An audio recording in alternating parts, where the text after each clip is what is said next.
position was used in the 1990s when in Tajikistan was civil law and the government with opposition side, they decided to organize a peaceful palav. And after that, they started building the peace in the country. Our family is a big family.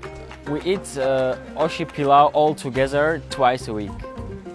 Tajiks usually eat food all together and we eat osh with our hands.